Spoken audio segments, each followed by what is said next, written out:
What I want to talk about on today's call is the state of marketing, the power of focus, Facebook advertising, the best 3 sales questions, video marketing, the importance of faces. This call is being recorded. All right, so I'm excited. I know you guys are excited, but what I want to talk about on today's call is how to put on an excellent event. Our event is literally called Curaytor Excellence. And when you name your event that, there's a very high standard. You know, I know at Disney, they talk about the fact that everyone who comes there has a super high standard and they're able to meet and exceed that. And how do they do it? They call it pixie dust. They find these opportune moments throughout the process to make people smile, to make people happy. And we also just came back from an event that was like one I had never been to. We were at the HubSpot Inbound event, 21,000 people in Boston, and the keynote speakers were Michelle Obama, John Cena, to name a few. And so to be a part of that as a vendor, as a speaker, we had half of our staff there as attendees learning. It just felt like the right time to share some of my Zen learnings about conferences.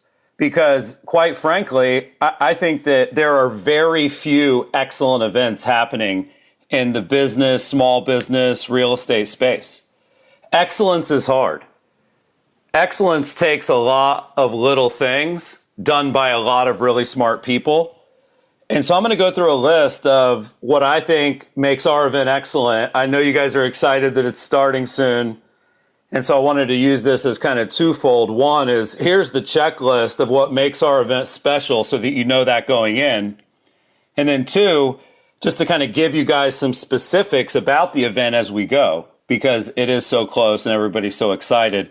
I remember the first year we decided to do our conference, I called a friend named Brad Nix. And Brad had put on a conference for years called RETSO, R-E Tech South. And it was a great event in Atlanta. You know, I would say they fought above their weight, pound for pound, one of the best events I had ever been to. And they constantly tried new things and tried to innovate. So I just asked Brad a simple question. You know, you've been doing events for years. What would be one piece of advice you would give me as we go to do our first one?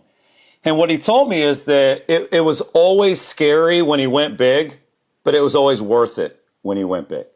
Meaning, if he had to buy books to get somebody there to speak and he didn't have that in the budget, but he pulled the trigger, it became worth it. When he went after that big keynote instead of that small keynote, it was worth it. So I went into this as a cautiously optimistic that we can go big and it'll be worth it. And so I want to thank Brad for that advice, because it is very natural to sort of put a little bit in. Like, think about HubSpot, back to them as an example. You know, 2,000 people paying $1,000 each, do the math. But how much do those keynotes cost? How much does the Boston Convention Center cost? How much does it cost to have hundreds of part-time staff just there helping people find their way around? So these events are a huge investment, but they are worth it if you do it right. Number 1 is the location. You know, having the event in a place that people are excited about going to. Ours is in Austin, Texas. It's a place that a lot of people want to go, but not a lot of people do go. You know, it's a location that's central and it's not going to be freezing cold, and, you know, knock on wood, the weather will be great. But more importantly, it's easy to get to. And the airport is very close to downtown. That's one of my big pet peeves. So if you're going to put on an excellent event, you've got to have an excellent location that people are excited about. For us, that's going to be Austin, Texas. But more importantly, you've got to have an excellent venue. And this is where some of the conferences, I think, steer wrong. They've got 10,000 people or 20,000 people or 3,000 people. And so it becomes impossible to try to get everybody at what I would call the mothership. When a conference doesn't have a venue that's kind of intimate at the heart of it, when you don't know which lobby to be at, the event's not nearly as good. So we're going to be at the JW Marriott. I can promise you that's not an inexpensive location, but when you walk in the door, you already feel something. If you're going to have an excellent event, you've got to have an excellent venue. And so when I go to scout a location, when Jillian and even Ryan Rodenbeck help us check this place out, you should know within the first 30 seconds of pulling up and walking in, you should be thinking about that attendee. So the venue is critical, the location. There's a million places to choose from, and this is why we try to keep our event under 1,000 people. Because as soon as you have 2 or 3 or 10,000 people, you end up at a convention center, you end up at 50 different hotels, and it's much harder to control the experience. So you end up with a lot of great classes and a lot of great speakers, but is it an excellent event? The other thing is the ambiance. One of the things that I love when I've gone to events with Keller Williams in Austin is the hotel is red. As soon as you walk in, it's Curaytor everywhere. It's Keller Williams everywhere. Like when you keep a small environment and you do have everything in one place, you can control the ambiance much more. It's not your, conference is in this wing and the comic book conference is in the other wing. So our ability to sort of turn the JW Marriott into a red building, into a red lobby, into a Curaytor branded facility is a big part of what I think makes an event great. Like at HubSpot, they have what they call Club Inbound. And it was funny because at first I kept seeing people sharing pictures of my book and it was purple. But that was the lights and the vibe and the energy that they created. And if you go back and look at the Inbound 17 hashtag, there's literally thousands of pictures of the exhibit hall because the exhibit hall was sexy. The exhibit hall had an ambiance. The exhibit hall was on brand. So great job to HubSpot. The ambiance matters. The other thing that matters is the attendees. Like we had a choice that we could have anybody come or we could have just our clients come. If we invited the public to this, there would be thousands of people. But we want the attendees to know the lingo. Like when we talk about FUB and cabbing and brain, that's a vernacular that's unique to us and our clients. And so our attendees, the attendees of an event, oftentimes make the event because you learn so much in the lobby. You learn so much at dinner. You learn so much on the walks and grabbing coffee. And so the higher the IQ of the attendee, the more successful the attendee, the more everybody learns. And that is one of the things that makes our event special. Our average attendee makes $500,000 a year right now. So even if you bump into somebody in the elevator, you might want to take notes. That is a big part of what makes this event so special is the attendees are excellent, not just the speakers. The other thing that I think is critical, I know Jimmy would agree, is the MC. The MC is so important. I've played that role. Steve's helped play that role. We take it serious. You guys might remember there was Ryan Seacrest and Dumbledore. Dinkelman, I don't remember his name. There's a reason. One of those guys was a great host, and the other guy was not as memorable. And Ryan Seacrest has built an empire on the back of being a great MC. And if you go to a big event with a bunch of big speakers and everybody's excited, and then the MC comes out and it's like, all right, everybody, we're going to do housekeeping. Please silence your phones. Like, the MC is so critical to the success of these events, and the best events know that. They overpay for a great MC. They don't just make the CTO the MC. They don't just make the co-founder the MC. They hire a specialist because that person is so critical. The timing, the cadence, the intro, the walk-off. There's a whole skill just to MCing. So I'm pumped to see my brother take the lead on that this year. I will be kind of co-MCing with Steve, bringing people up, taking people off, but it's a fine skill that I rarely see. The other thing is obviously the speakers, right? The 30,000 foot view, in our opinion, is not necessarily what people are there for. It's expensive to go, you travel to go. So I think the best conferences have speakers that get you fired up with somewhere to go. Like, I think about my style as a speaker. I do think I'm a motivating speaker, but I'm not a motivational speaker. I'm motivating you to execute business tactics. I'm not motivating you to be happy. I'm not motivating you to work harder, but I am motivating in my delivery of business advice. So the speakers are critical. And what I love about the speakers at our event is that they're customers. It's the people in the field doing the job well. One of the coolest things about our event is that most of the speakers never speak. These are not people that are out on circuit. These are not people like me and Jimmy that are going to conferences a couple times a month getting paid to speak. They're actually getting paid to practice what they're going to speak about. They're the boots on the ground. So we could talk theory, but they're executing. That's why people like Jimmy and I, because we're speakers. We're also workers. On top of the speakers, it's the keynotes. I have seen some amazing keynote speakers. People like Diana Nyad, who swam from Cuba to Florida in her 60s on like her 20th attempt. I got a chance to see the CEO of Zappos, Tony Hsieh, give an amazing talk. I actually got a chance to see the gentleman that was stuck on the side of a mountain for 127 hours, who had to actually cut his own hand off to free himself. I saw him give one of the most amazing speeches of my life. And so I've been blessed to see some great keynote speakers. And when you bring in the right keynote speaker, it is a moment you never forget. And so that's what we've tried to do.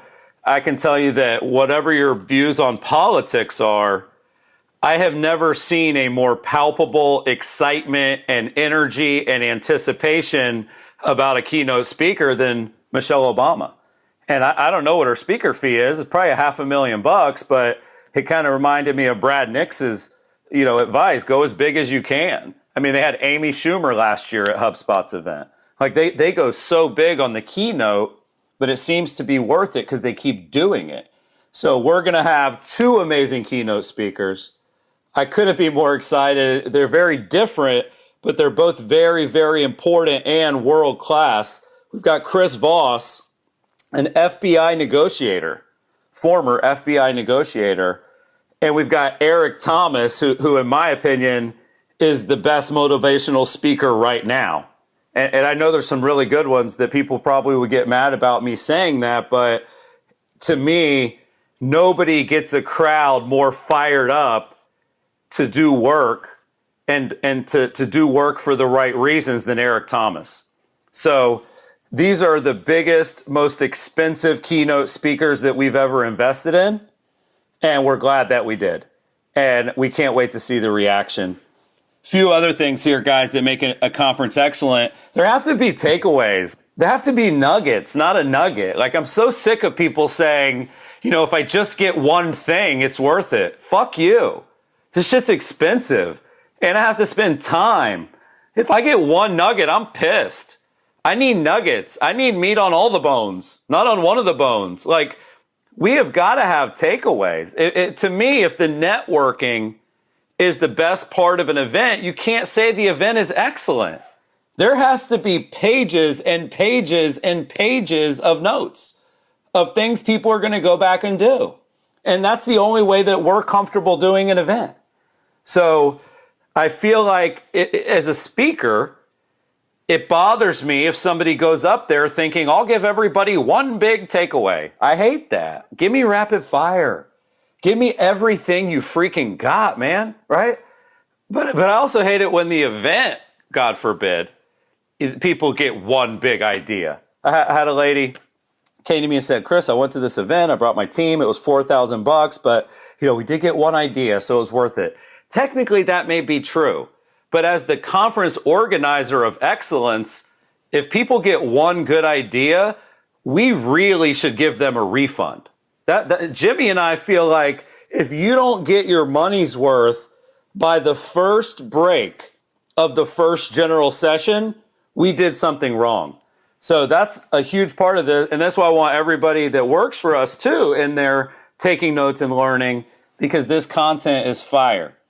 Couple other little things, guys. Logistics, that's a big one. Getting the badge early.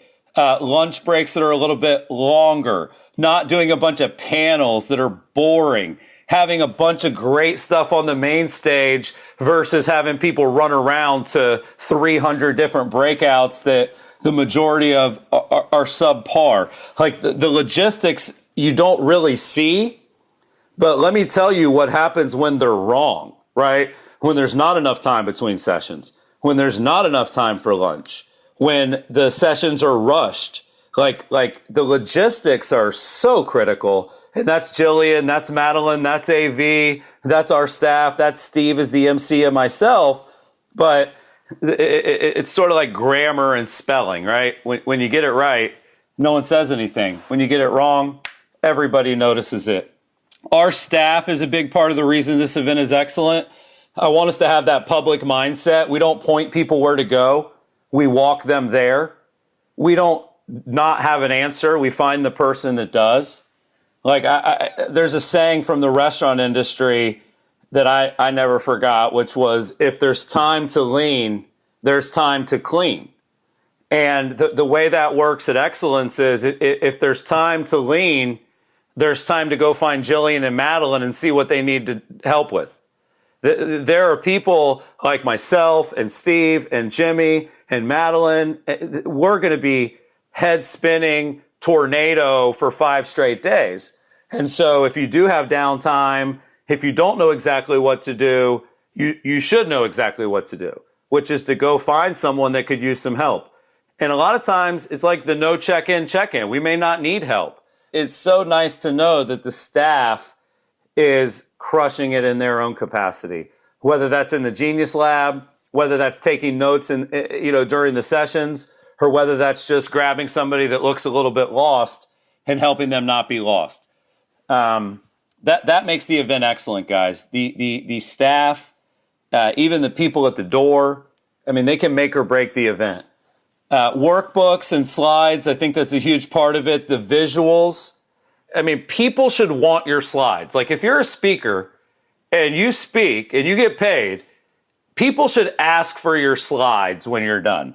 And most slides are so ugly or so just crowded that nobody would want it. And so the work Mike and Vlad and Jimmy are putting into the workbook and the visuals, it's another one of those things where people should notice it.